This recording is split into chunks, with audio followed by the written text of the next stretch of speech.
Good Monday morning, everybody. This is Grace, and I'm going to try to do this video again.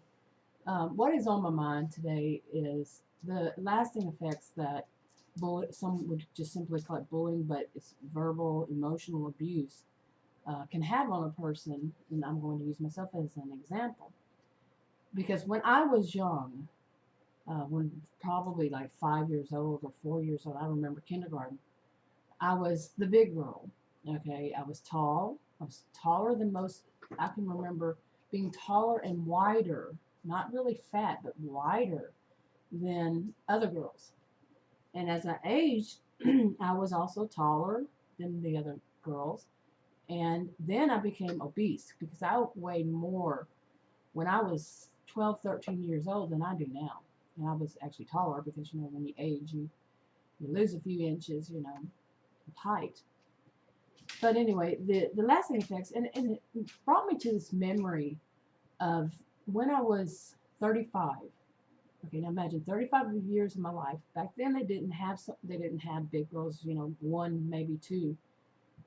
But as I age, of course, we all know how the problem with obesity is these days.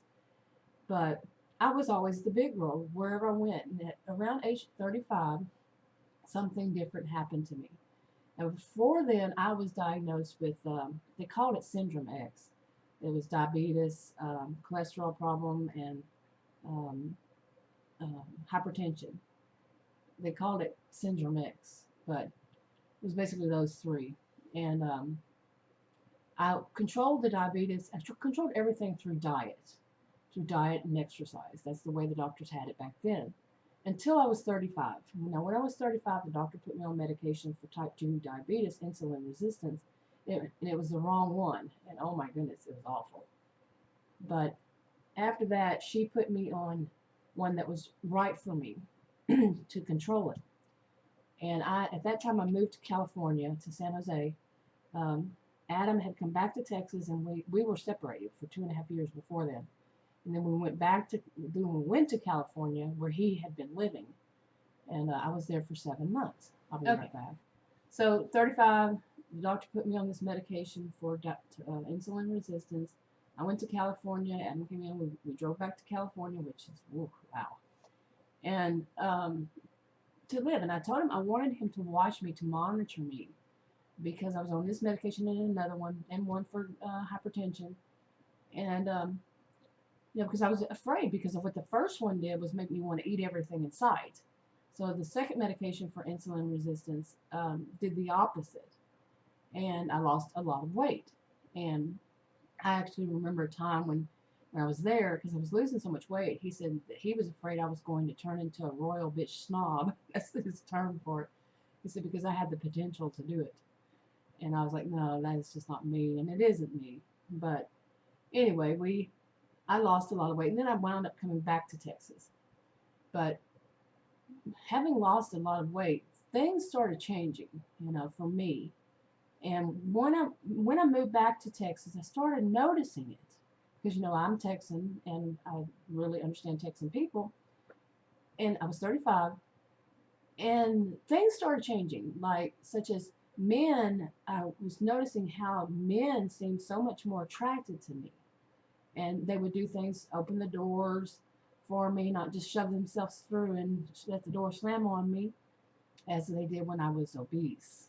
I always hover between being overweight and being obese, and it was such a difference. Then I was involved in a car accident, which was not my fault, but somebody basically, what is it called, sideswiped me. My automobile did a 180, I guess you'd say. I had a concussion, didn't know it, really did not know it. I lived alone. I had come back to Texas by myself and lived alone. And one day I finally drove myself to the hospital, and they said, you've had a concussion since that accident. Yeah. But anyway, around that whole time, I'm mentioning that because around that whole time was when I really noticed how different people were treating me. And it was men. It was men. And, adults. They were no longer treating me like I had the plague or something, like they did when I was obese, overweight, obese. And instead of being happy about it, I was angry. The anger from all that verbal and emotional abuse, from being treated as the big girl all the way to age 35, it started to come out. It really started to come out. I'll be right. Okay, I'm not sure where I left off in that, but when I came back to Texas, I do know I was there. Came back to Texas from California. I started noticing that men were noticing me and they were flirting with me and they were being more helpful to me. And I became angry. I became angry about it because I thought, all that, you know, all those years, 35, say 35 years of being mistreated because of my size by men, being adult men, treating someone like that. Now, when I was in uh, from kindergarten to 12th grade, of course I was mistreated. I was the big girl. And I'm saying, of course, with a little bit of sarcasm, not a lot. But back then we didn't have those big girls, like I said. And so I grew up never knowing what it was like to be treated as human. It was like you were being treated as subhuman back then, all the way to 35, the age 35. And then I lost that weight, and it's like, what is this? And I was, like I said, angry because how dare these, it wasn't the same men, by the way, it was just men, out in the world. But the feeling was so different. It was just unbelievable. Now, there's another thing. When I moved to California, I had lived in other states besides Texas, but I was born and raised in Texas, but I lived in other states after age 18 when I married. We moved around a lot. So I knew how people thought of, in the United States, of Texan accent, and they'd say things, and I'd say, what are you talking about? They would say things like a stereotype of Texan. I'm like, you're so misguided. It was prejudice. It was just downright ignorance. But when I moved to California, it was very different. It was quite funny, actually, to San Jose. And that was, I would go walk down to a park, and the kids would come running up to me. I always had like a mommy kind of, that's what Adam would call it, was mommy. I seemed like everybody's mommy. And kids would come running up to me, didn't know me, strangers, they come running up to me, which is dangerous, for them. Not, for me, of course. But somebody should call them stranger danger, even though it was, it's probably obvious to them, which you can't really say. But they would come to me and I would say something to them and say, where's your mommy, or where's your mom, mother, whatever. And they would look at me like I was just from a different planet. And then they would say something and I wouldn't be able to understand them either that easily. And it was, California and Texas, very different accents. And that to me was a little funny because I couldn't understand even the adults that easily, and they couldn't understand me. But there's more to that. Okay. So after I moved back to Texas and everything, and then Adam finally moved about 2 years later or so. He moved back to Texas, and we got divorced. But he bought this house, and we both picked this house and moved into it. And but during all that time, I really started to work on, especially when I moved away again more than once, and then came back about 5 years ago, 6 years ago. And I really then started working on the effects that having been the big girl had caused me. Because, I was no longer the big girl, where, the big woman, wherever I worked or stuff. And I really had time to sit, to sit and think and go process through all that emotional, abuse, the verbal abuse and everything, and process through it. And I was still angry, about how people treat larger people, back then. I'm not sure if they do these days, really. I'm not. But so I processed through all that. And I know things are going to come up because it did today. So I'll get to that eventually, I hope. But after that, something else started happening.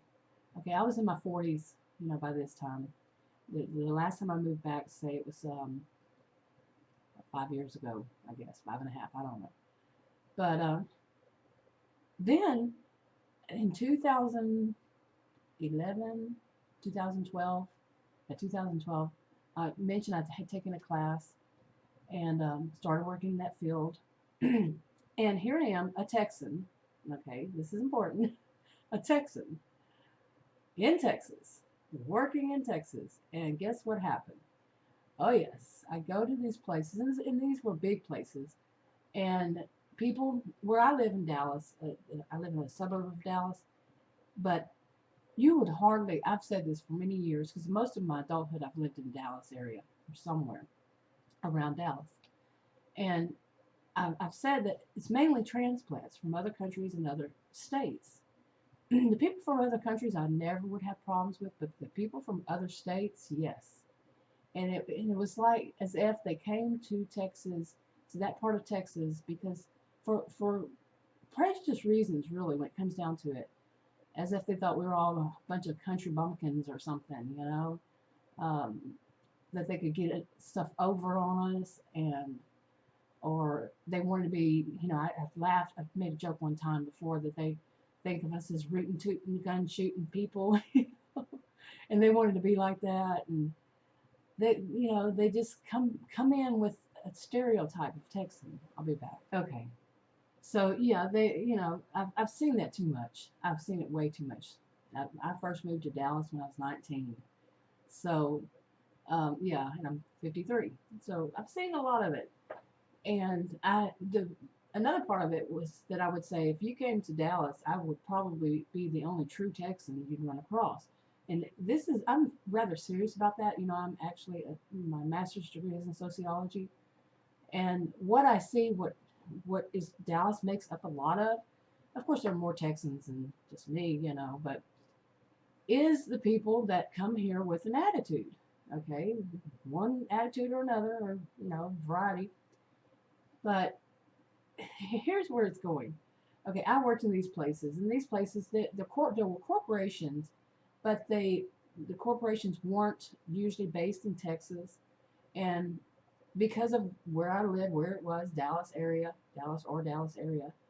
people would, all these transplants come in, they were working, and one after another, I'm Texan, living in Texas, they would make fun of my accent.